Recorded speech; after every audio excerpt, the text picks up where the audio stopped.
milk ang gagamit. 1 tablespoon. Condensed milk. Ito yung malaki. Pinakamalaki na condensed milk. 1 can din na malaking ipap. Dahan-dahan lang natin haluin.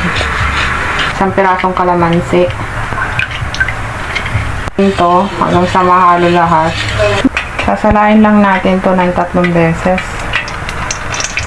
Pangalawang sala. Hanggang 3 sala to. Okay, lalagay na natin to.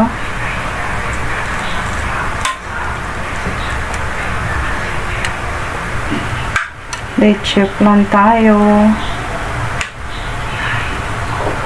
Kuberin na natin yan ng aluminum foil para hindi pasukin ng tubig. Salang na natin. 30 minutes natin lulutuin. Sa mahinang apoy lang.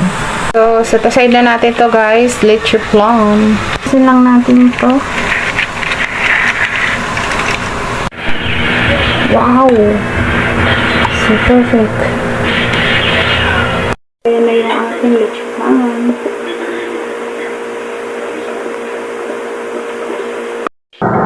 Leche flan. Tikman natin. Perfect na at jumbo yung ginawa ko. Talagang sobrang laki.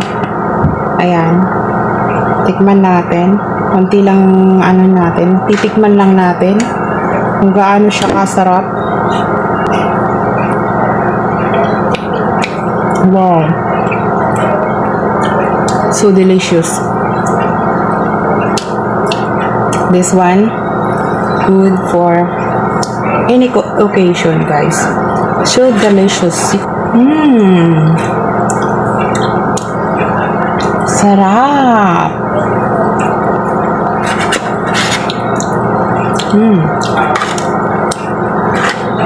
Thank you guys for watching. Please subscribe to my YouTube channel and follow my Facebook page.